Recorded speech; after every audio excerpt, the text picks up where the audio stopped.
Now I'd like to turn to Kris Blackmarr for what Kris calls his sandbox modeling. Kris, welcome. Well, thank you. And hello there, my fellow modelers. All right, well, welcome to the second series of the Sandbox and the Small Miners Shack, which we are currently building. This will continue our board by board construction. We're looking at doing some windows and door construction tonight, along with getting into a little bit of carving and coloring of some plaster, which will turn into chimneys in the foundation. I would like to remind everybody that the plans and information for this and other builds upcoming here are found in Pat Harriman's Volume 1 Structure Plan book, Wood Frame and Stone Structures. That book has 44 plans in the Volume 1. There's 2 volumes. Both of these books can be obtained hard copy wise from the Model Railroad Hobbyist magazine. That's mrhmag.com underneath their store tab. You can also download immediately the plans. Currently, they're having a sale, which is about 35% off for each. That brings your hard copy price down to $30 a volume, or $20 for both volumes if you get it in the e-plans. Those of you that have been longtime NMRA magazine subscribers, Pat Harriman did a whole series of his plans a couple of years ago, and a couple of cabins were included, and the small miners shed that we're building here was one of those 2 cabins, if I recall correctly. Unfortunately, I can't tell you which volume it was in because I moved about 9 months ago and I got rid of all of my old bulletins along with a bunch of other magazines during that move. If you will recall, we were working on this, oops, let me go back here. We were working on this seam right here. And tonight we're going to get into building the door. So I'm going to give you the information of the strips of wood file size that we're using. I'm going to go into the graining of the wood. Notice here that I'm doing something a bit different. This time I'm bringing in a marker, and we're going to use that marker, which is a French gray. That's going to give us a little bit more of a warmer tone, undertone than the A&I alcohol mix would give us. And whenever I do something kind of weird, like a red and blue combination here, I'll give you the reasons I'm doing that. In this particular case, there was an old Frenchman that lived in this cabin, and he wanted to kind of celebrate his national colors. I'm then going to go in and give you the coloring for this particular structure. Notice here that I'm pointing out a number 2 stencil brush. And if you look at the chipping that this gives us, it's a much tighter chipping than the chipping that we originally created with the resist. And so on this cabin face, or on this wall face right now, we have 4 different types of weathering effects. We have the knot holes, we have the shadow and the seam and the wicking effect of this seam. We have the white board going into a brown board, to a board that is fully colored, to boards that have just a little bit of color streaking on them.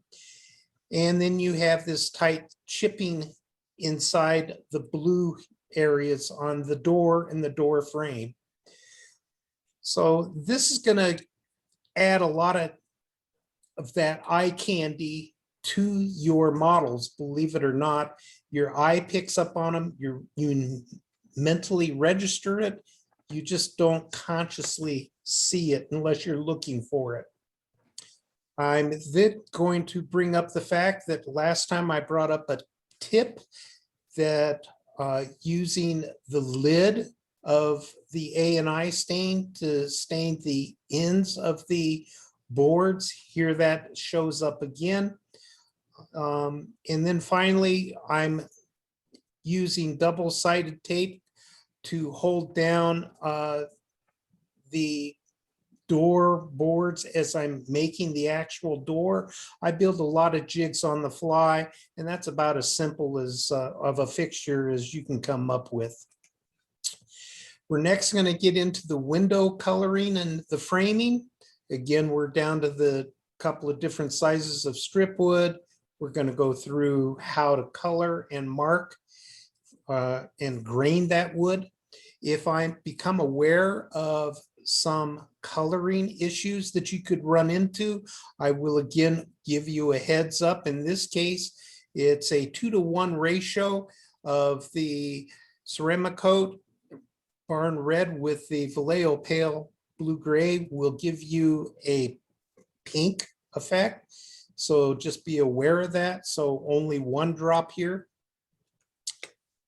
I will always let you know this is probably due to the compounding of the paint, probably in the Vallejo pale blue gray, but that's a subject for an entirely different session, and we'll address that when we get into the color wheel and a few things like that. We will then go into actually putting together this whole structure, and I will tell you, just like if we're doing a brush, what size of brush to use. If I use a marker that has a small end or a pointed end and a large end, I will let you know which end I use. I usually will tell you what castings I use, the manufacturer and the part number. In this particular case, it was just out of my scrap box and I didn't have that information available. And down here, I am telling you in this bottom section that all the walls were then put together using magnets, small metal squares, machinist blocks, and a couple of 2x2 metal plates. That's a lot of mouthful of words. May not mean a whole lot to you now, but hang on. If I find a company that I use a lot, but I don't necessarily put them into references, when it becomes important, once in a while, I'll bring up their information. In this particular case, it's K&J Magnetics. They have really good prices on magnets if you're interested in using magnets. So then I'm going to show you some pictures of what's going on. Here's our two windows. Again, we have the boarded up window and then the blue French window.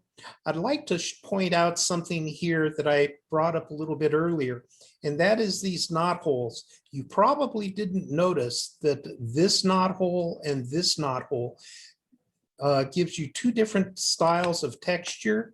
But not only that, but you also have the two different widths of boards right here. When you were first looking at this, you probably didn't notice that, but now that I pointed it out to you, you are registering it. This is what I mean, that a detailed model, your eye will pick up a lot of information and transfer that to other models on your layout. So if you build one or two models for the front of your layout to a very highly detailed level, then the rest of your layout will take on a much finer finished appearance because the mind mentally adds all these details in for you on those other models. As I told you, that big mouthful of fixture parts to put the walls together, here's how they go together.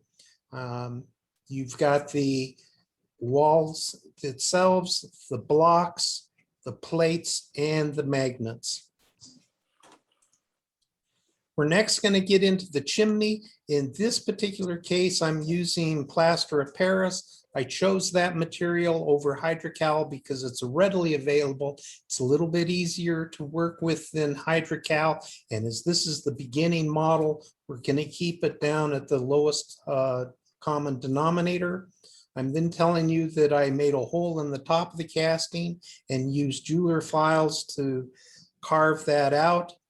The foundation, I'm telling you how thick it is, and so that you can make your forms for the pour that you'll be doing. I then am going to give you information and references if I use somebody else's painting techniques and or assembly techniques, whatever techniques. In this case, it's Randy Peppercott out of Downtown Deco, and I'm going to give you a reference to his how-to articles. If I deviate from his instructions, I'll also give you a heads up that that's what I'm doing. So here you can see the carved chimney. Here is the chimney opening, and this is the foundation wall. This is a experiment right here where the mortar failed, a rock fell out.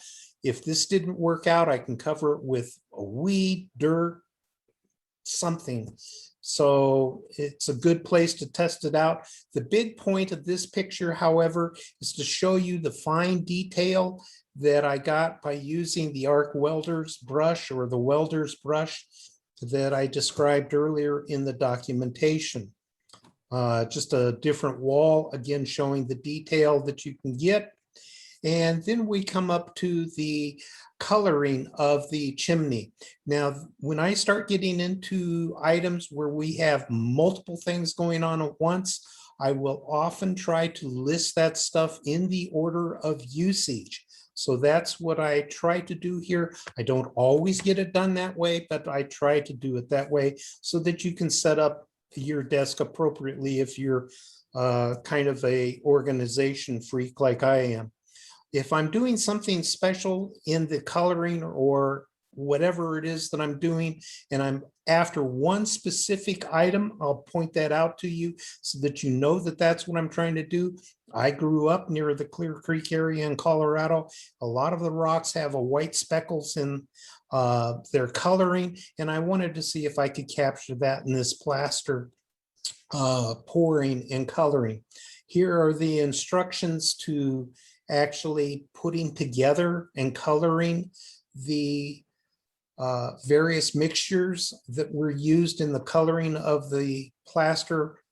And I give you right down to the drops, the formulas and everything else. This is what I used. It's not what you have to use. It merely is a starting point, but it gives you some idea of some place to go and utilize the materials that you have at hand.